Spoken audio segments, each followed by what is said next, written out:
Welcome to the Always Right podcast. I am author Karisa Delay, and this is, Jaime Vendera.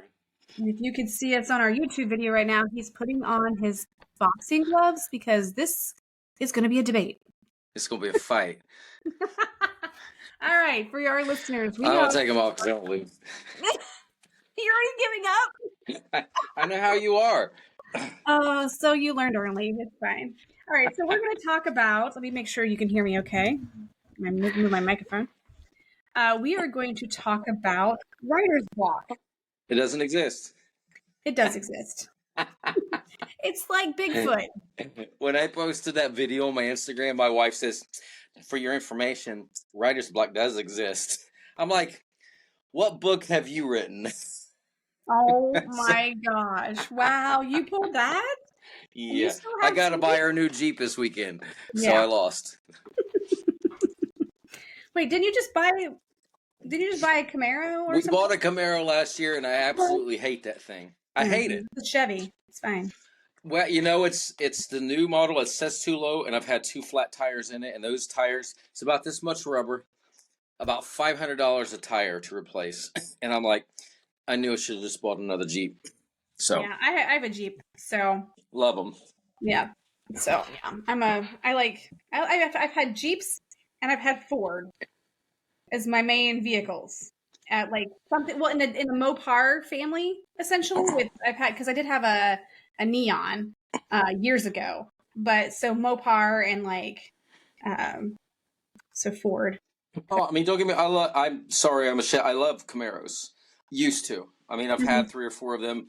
This one, it looks nice, but I mean, it's just like they try to make it look kind of like a Mustang, and it's just, I don't know. It's like a death trap. I did test drive. So when I was, I know this is completely off topic of our ADHD. Yeah, it's fine. It's fine. I did the hair of Mark Porter, his son's hair, and so whenever it's time, I love cars. My husband married a car payment. I want to tell my wife that. Yes, and so for me, how about us? I like to get a new car every 3 years. My husband, his Lincoln, he'll probably keep that forever. You know, well, I got a Jeep. He keeps cars for a long time. Yeah, I got a 2015 Jeep, and I'm going to keep it. She's like, why don't we trade that one in? Like, no, why? Why should we both have a car? I like change. I like to see. I like it. I literally will drive a car for a couple months, and I'm not even lying. Mentally, I'm like, what am I going to get next? I literally do that every time and I've only bought the same vehicle twice, one time. And I went from having a gray Flex because when I delivered cakes a long time ago, I needed that space. And I was like, oh, I'm not going to buy a Flex again until we went to Porter's. And I bought a lot of cars from Mark Porter's. No, I remember some of these stories. Yeah. We've talked about them. And if Shane ever decides to listen, shout out to Shane because Shane is awesome. But Shane, I didn't like Shane at first because he wouldn't give me my trade-in value. And I'm a dealer. Like, I'm a wheel and dealer. And I went in and I knew what I wanted. I knew my value of my car that I was trading in. I knew what I could get for it.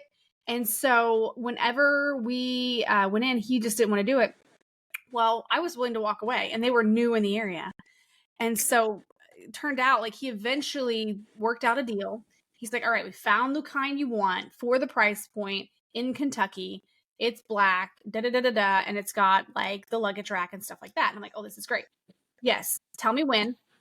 I'll come in, have my husband sign the papers, and then I'll come in right after work, blah, blah, blah. It was 2:00 and I hadn't heard anything.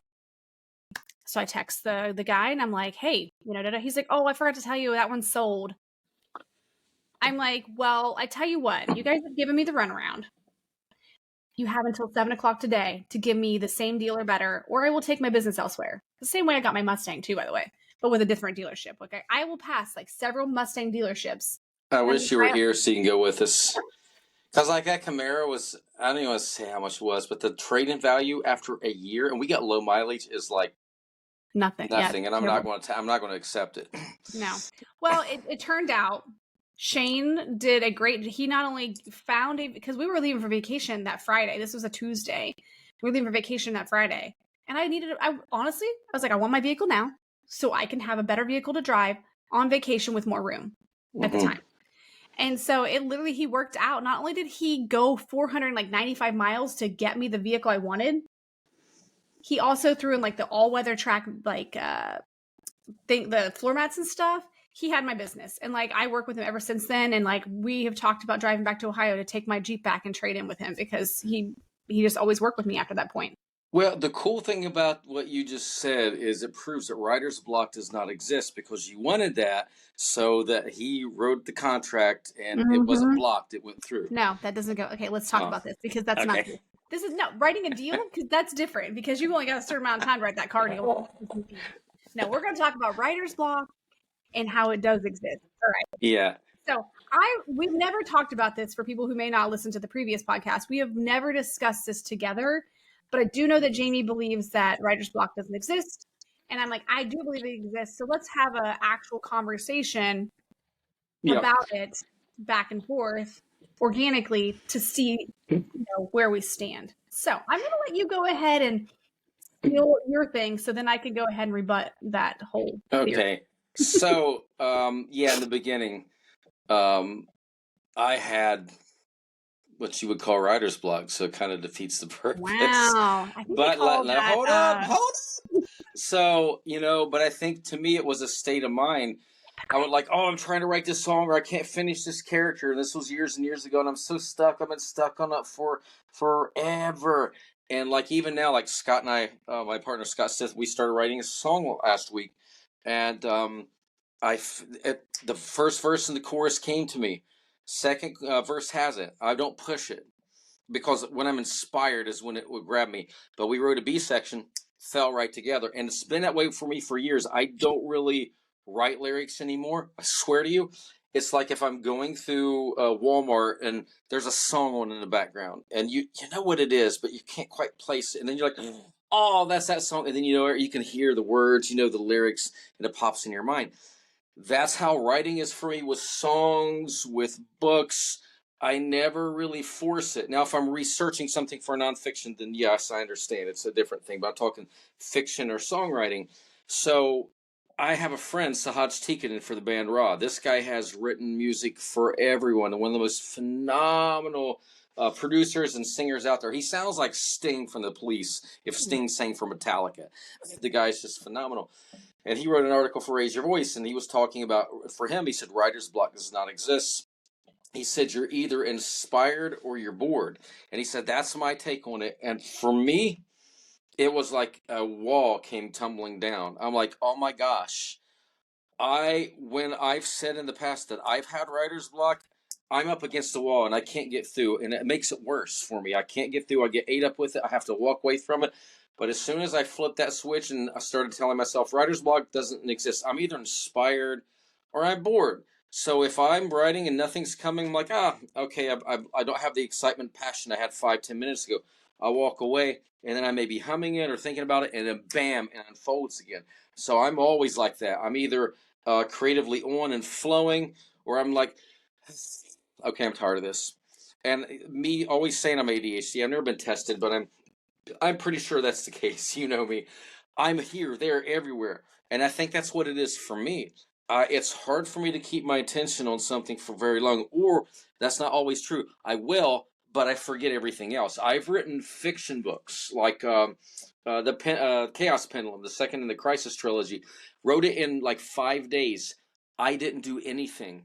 I did not teach that week. I said I'm off for a week. I didn't answer my phone. I didn't check email. I was on Facebook. I wrote 10, 12 hours a day, and boom, I was done because I was consumed by it. And that's the problem with me with writing a book.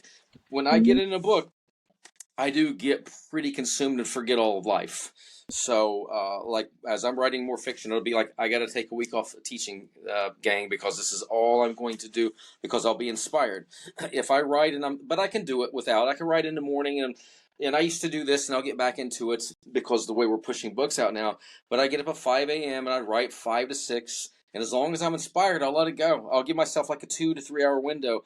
But if I'm uninspired in 30 minutes, like, I'm getting bored, I'm looking out the window, I'm playing with the cat, then I'm like, okay, I'm done, and I walk, and then I come back, and for me, that has always worked. So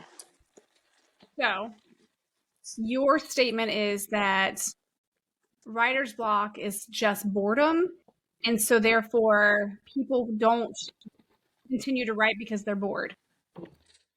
For me personally, absolutely. Let me grab my No, no, boxing no. We are gloves. discussing your statement of writer's block. So if you're Well, so think about it. I mean, really, and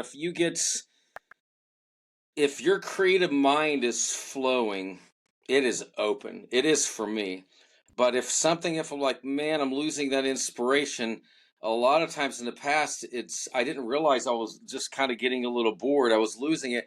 I would let it turn into frustration, and then I Mhm. would get mad about it, and I'd be like, why am I stuck? And I can't think, nothing's working, and I'd get mad, and I'd walk away. And when I started realizing, oh, I don't have the excitement I had. Like when you see a great movie and you tell somebody about it, the first five people you tell, you're like, yeah, yeah, yeah. And eventually, like, yeah, I saw the movie. I'm tired of talking about it.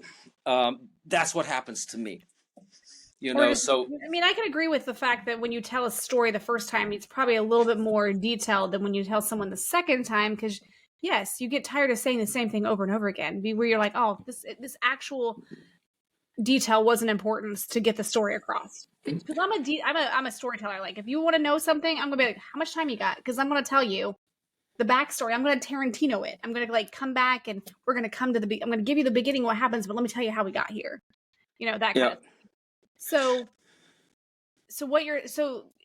writing is creativity, whether it's yeah, fiction or nonfiction. Agreed? correct, Because even to write nonfiction, you have to be creative enough to be able to sell what you're saying is true. correct, Okay. So based on what you're saying that creativity is a nonstop, and the only reason you're not creative is because you're bored. correct. Okay. That works for me.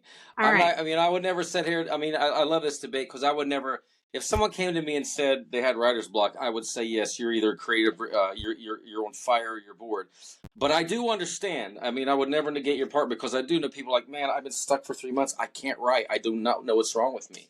You know, and So, and okay. But so if it's just boredom, then that means that well, you got to realize boredom can turn into frustration. So if you came to me, it's like yeah. you're wrong, Jamie. I've been stuck on this chapter for 3 months. I would literally tell. Have you been trying to work? Yes, I'm so sick of it. I work on it every day. I would say walk away, go on vacation, go watch some movies, read a different book, something else to take you completely away from it. So when you come back to it, you're like, it's like when you've been away from your husband or a wife for a while, and you're like, but you get back, you're like, oh, I've missed you so much. So you get back to that story like, how I've missed you. And then for Right. me, that's when it opens up. So if I run into that, I'm like, I always say, and that just comes from Sahaj, and that's my philosophy. That helps me to write a hell of a lot of books. If I get to that situation, I walk away, I'll read something totally different. Maybe I'll even watch movies that are in the same vein until I start missing it. And then I'm like, I miss you, Crisis Artifact. Then I come back and then I take off again. Okay. So I can't force it, or I would have that writer's block I didn't believe in. I would get frustrated and I'd be stagnant, and I would probably hate writing for a month or two. Okay. So then, okay, question. So then boredom essentially is a state of mind as well, right? Correct. So then you could say that boredom when you're writing is essentially just, oh my gosh, I am going to take that jug of water. I'm a drinker. Yeah, you need freaking straw. Like that thing is a gallon that we put in Oh, our I got refrigerator. one in the other room. I got my big tall vocal straw. I should have brought Oh it my in. I've been like, gosh. I'll remember next time. At least it's not the metal one from last time. Tink, tink, tink. It's like the sound of my chair when I move around in it. I Like think boredom, thinking, just to clarify, is when state of you mind. let the creative juices the gates start closing on me. So I if someone is in the middle of writing a paragraph, like they're like, okay, I'm going to sit down. I've got all these chapters in my head. Creatively, their brain has came up with everything they need to get onto paper. Correct?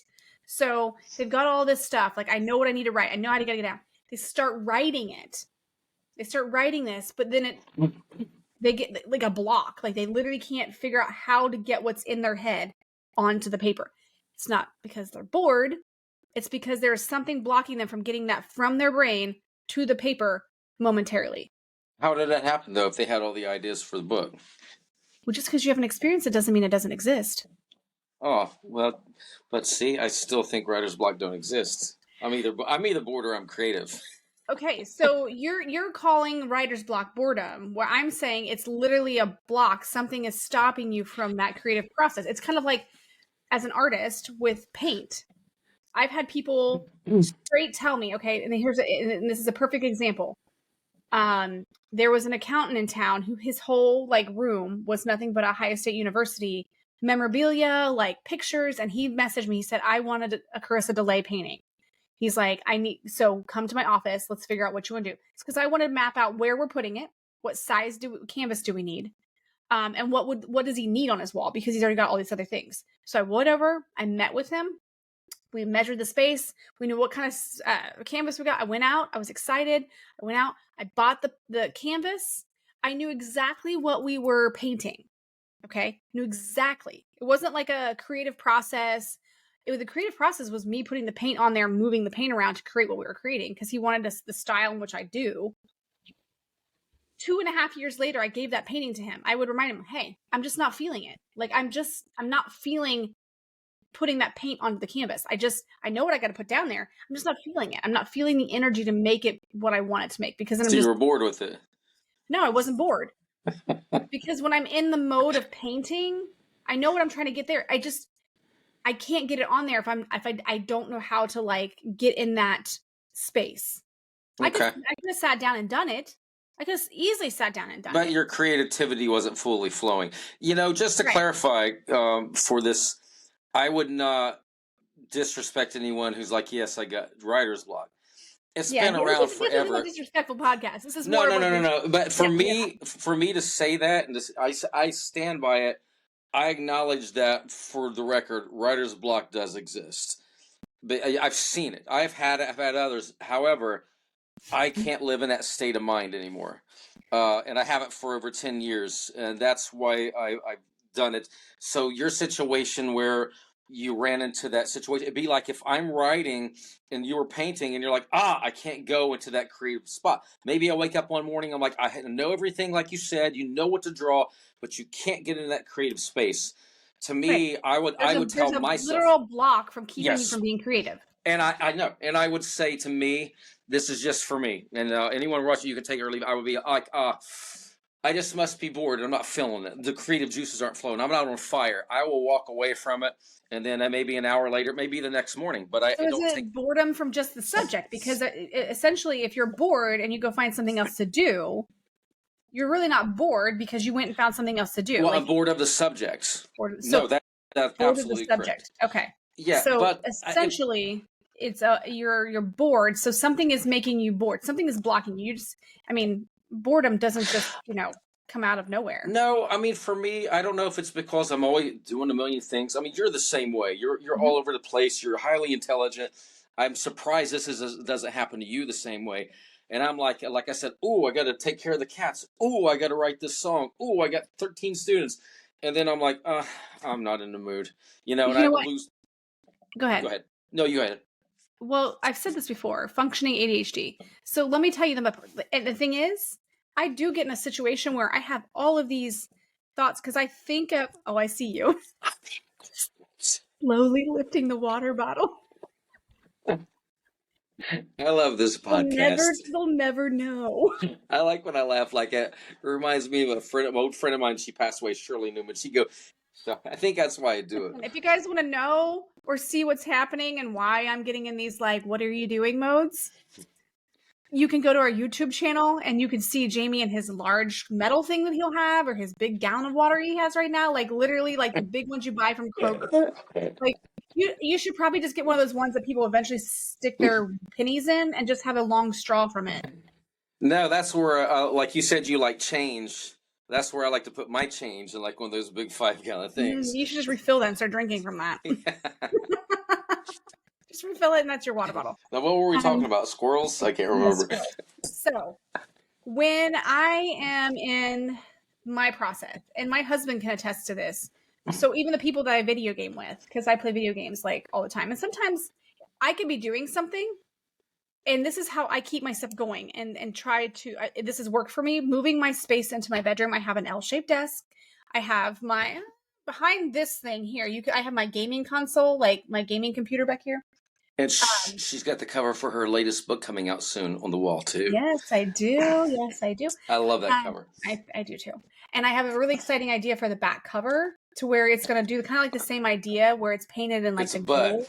Oh, but okay. It's the city of Cleveland. Like, the storyline takes place in Cleveland because we love Cleveland. I've got I'll just do a little room. I've got my huge TV over here. Yes. I've got my laptop. So this is literally my trifecta, and this is how I keep myself from having any kind of writer's block, because it exists. They do exist. Virginia? Okay. So what I do is I might play a game. I'll turn my console. I have my headset on. I will straight write a college paper or an assignment for college, which when my professor comes on here, we'll talk about that kind of stuff. But I can play a video game. I'll play a match, and then I'll go here and I'll type while I'm waiting to fly in. Or, all right. Bless you. Okay. Or I'll write. Oh my gosh, I'm gonna sneeze. Bless you. I have to probably edit that out. No, I leave it. That's organic. Organic. We're a vegan podcast. No beef here, except for when we're talking about, there's only beef when we're talking about writer's block. So I have literally several things going on. I will almost go through I'll do the circle. I'll, whatever. But there are days I'm like, okay, I don't have anything on my books to do. I literally have whatever. And I'll sit down and I'll make a bunch of ads for Vendera Publishing. And then one day I'll sit down and be like, okay, I'm just going to write today. I'm going to write a bunch of chapters. I'm going to edit a chapter or whatever. And then I'll just do it. But if I get to the point where I'm like, I don't know how to describe this situation. Like, I literally I have no creative juices to do that. Like, I want to do it. I know what I'm wanting to happen. Like, I know I want the character to mysteriously walk in and go through this area, but I can't write. The character writes in or walks in mysteriously. I can't do that. So I have to figure out how I'm doing that. So I have a block for a moment. So what I will do is I'll go play a video game. I'll go do a load of laundry. I'll go remove the dishwasher, and I will listen to music and then like figure out the word. I've got it. No, it's cool. So for me, I do get a block. So it's almost like it's more of like a writer's wall. I hit that wall. I know there's a way around the wall, but I can't see the way yet. I'm just standing there like, okay, which way do I go? And so sometimes I just have to kind of like take my brain away from it and think. I have to imagine it in my head. And then once that kind of clears up, and it may not clear up immediately. It may take a day. It may take me listening to music. I may have to change what I'm listening to on for certain chapters, which I do have playlists for chapters to help me kind of get in that headspace. No, I can get behind that because I feel like I could see me in a wall if I'm writing and it's just pouring out because, and this is probably not going to work for a lot of people, but I don't probably do what you do where you're like, I got to figure out the scene and how to say it. I literally write like I'm watching a movie or a Netflix show. I feel like I'm setting, but the paper is the TV screen and I'm not even really thinking about what comes next. It's just like I'm watching the movie in my head. So I'm writing. So the movie plays for me during the day. That's the thing. Okay. For me, while I'm doing all these other things, especially when I was working in the salon or I was doing whatever, the movie would play in my head. I just had to get the movie out and describe it to the readers. So sometimes there is a wall for me that I have it all. Like I see it. I can literally see what's happening. I just have to be creatively figure out how to write it. So it's not a creative block. It is literally a writer's block. It is a block from getting it from here to the keyboard and putting it out on the page. I think I don't push play on my Mind movie until I'm setting.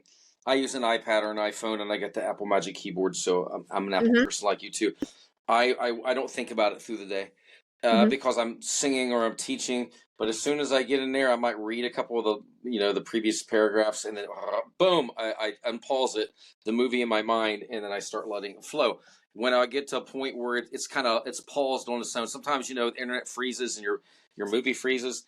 That's kind of what happens to me. I'm like, oh, okay, Okay, well, I'll take a break. I'll go make a sandwich, or I'll go do this. I'll go run. Right. I'll So shoot a it's video. essentially the same idea. There's something that you're going, and then something happens where you're like, you have like you hit a wall, you hit like a stopping point, and you're like, okay, I know I'm going to get over it, but currently I'm being blocked from going any further. No, and I think this is good. I mean, I'm always going to stand by. For me, I have to say that. That's the only way I'm so creative. Writer's block does not exist. I'm either bored or I'm excited. However, I know it's there. But I think the problem You could revamp that and say writer's block does not exist for me, but Oh it does no, because exist in the I got to pay universe. homage to Sahaj. I got to do it and be an asshole about it. Hajj, you guys can say it doesn't exist for you, but it doesn't exist for a lot of people. Because did you know that majority, over 50% of people that have their doctoral thesis have not finished it because they can't get the information that they need to put on the paper? And I think that's the big problem. Well, writer's block, you can say that it don't really exist for you either, Karisa, because you're not the one doing the thesis and you're stuck and you can't finish it. You just told me you're really good at finishing it. It may be a day or an hour or something, but you always do. So at least you have that mental mindset. Think about, people have writer's block and they're like, I can't, I've been stuck. I've never finished my book and it's been 6 months because I can't get over this last chapter. I don't know where it's going. Because you're living in that and you're using that frustration to block you, and you're not letting that creativity flow. The block exists, but the thing is, I believe a block exists. Yeah. But I believe there are ways there are different ways that we can combat the block. We can, and agree on this part that you can get up, go do something else. Because you're calling it boredom. I'm calling it a block because I know that I have the stuff. I have the visuals. I just don't have the words, the writer's part of it. So it's not the creative part. It's the writer's part of it to put it into words because I can visually see it. I physically can't type it out. So there are ways to combat that. Like I use music. You, like you said, you'll go do something else and then like it clicks or whatever. And that's the thing. Maybe that's the problem with people who are suffering from writer's block, don't know how to overcome it because they get hung up on it. They don't realize what's going on. They don't realize, like, I need to step away. Like, step away from the keyboard. We can agree that you need to step away from the keyboard, step away from the story. And like I said, try something different. Like, listen to music. Or like, you're like, if you have a thought process of how your book's supposed to end, maybe like you did, go watch some TV shows. Like you're writing a story with fairies in it. Go watch stuff with the fae people. Like go do watch some things and like, oh yes, that's inspiring. Don't copy or steal, but you can get inspired. Like me, what I started doing, I write more science fiction, like more of the aliens and like the quantum physics, and I like that kind of stuff. That's my typical world. But Canvas is a serial killer novel. So I am not in that realm enough to know like the canon of it. So what I started doing was listening to podcasts of unsolved crimes, listening to podcasts of serial killers, listening to podcasts that kind of gave me an insight to how that world is. What's Dylan's cell phone number? I need to text him. Why? I'm just a little concerned now. Oh no, why? Okay, maybe you're not watching what my wife is watching, like, she killed her husband and she got away with it, and here's how she did it. As long as it's not those type, I'm okay, Dylan. No. You're safe. No. So I'm not sure if you knew this about me. My next book after Canvas is going to be about my aunt's murder. My aunt was killed by a serial killer. I'm going to write. No, I did not know that. Yes, and so her name is one of the main characters in Canvas. Oh my gosh, chug-a-lug. I'm trying to finish it before we're done. Oh gosh, haven't even made it to half yet. Yeah, shout out to Kroger right there. We're not sponsored. We are sponsored by Kroger. No. We don't have Kroger down here. We have Publix. Oh, that's right. That's right. We got the Publix. They are pretty amazing though. Their carts they have brand new carts, and their carts just glide through the store with beauty and ease. We get meth carts here. Wait a minute. I don't think there's any fentanyl in the Publix ones because they're beautiful. Yes. So yeah, I'm interviewing my aunts right now. My aunt, I remember her very well. I was 17 when she was murdered. But I am going to write that one. I'm going to tell her story. I'm going to tell who she was. and I plan to hopefully correspond with the person who's in prison that killed her. To research, because he was only convicted of 3 of the women he killed. But I'm not going to put it out in the universe because I'm going to let that be I'm going to take that story myself. Yeah. But I'm going to put a little snippet at the end of the book about her. Oh my God. I kicked the table with my feet. I just saw the screen start shaking. I was like, what the, like bobblehead. So in Canvas, it's a whole different world for me. I had to kind of get in that realm. But so one of the female main characters, her name is Alice, and my aunt, was her first name. And then the second main character, my best friend growing up, was Brian Schaefer. Until we lost contact around we moved away after first grade, but our parents still stayed in contact, and probably middle school was when. What is happening? That cat's trying to get in. Oh, it's probably my cat. Oh, she's asleep. It's squirrel. So Brian Schaefer, do you remember that one? No. He was the Ohio State University student that went missing from Columbus. The doctor, yes, the medical student. That was my friend growing up. I'll send you a picture. No. That's when we got married when we were 5. Yeah. I am still baffled by that. Yeah. Oh yeah. So, we knew the family. Yeah. We lived right next door to each other. We had a clubhouse. We did everything together, all the time. So, and we lost touch probably in middle school. So I didn't know after that until after he went missing the weekend before I got married. Mm. Yeah. The second character in my book is Professor Schaefer. So yeah, I'm just using the names. So they're the 2. And then I'm going to put a little snippet to kind of about them in the back of the book. So I'm excited about that. I think that's beautiful, honestly. Yeah. All right. So we are at our time, but here's what I want you to do as listeners. I want you to comment on our YouTube, or you can comment in the podcast. You can even send us an email. Give us your thoughts. Give us your argument. Are you Team Karisa or Team Jamie when it comes to It's so funny you said that, because I was thinking, we need to say that. Team Jamie! Listen, and I don't care what team you're on, honestly. For me, it works. I like my team, okay? Yeah, she's very competitive. For me, if you don't want to be bogged down by writer's block, just think it doesn't exist. You're bored, you're excited. Oh, so deny it. Be a denier. Yeah. Got it. So, and then just like me, it'll go right out of your system. Mm-hmm. All jokes aside, don't run from it, and don't get frustrated. Accept it. Do what you got to do. Either go watch Netflix like I do what Karisa does, work on a paper, play video games, whatever you have to do to keep your mind creative, but in another realm, and then come back to it. Don't let it eat you up. Don't be one of those people don't let it get to frustration. Yeah, because you don't want to lose it. I know so many people that have a book in them, and they've never finished that book. Oh, I started, and I ran into writer's block, and I haven't touched it in 3 years. So I'm like, pick it back up, start reading it. Yeah. It's heartbreaking. So, but you don't have to be that way. You can beat it, and we can help you. So. Yes. All right. And again, I am Karisa DeLay. This podcast is made to help you with all the ways of writing. And you can reach out to us on our email, which is allwayswritepodcast@gmail.com. And you can send us messages and talk about anything that you have to talk about with writer's block or any of the previous episodes. Feel free to share your stuff, and we may share it on this podcast at some point. So with not further ado, thank you for listening. I'm Karisa DeLay, and this is Team Jamie Vendera. Yeah. Jamie Vendera. Team Jamie Vendera. That's fine. All right. Thanks for listening. See you next podcast. Time. Bye.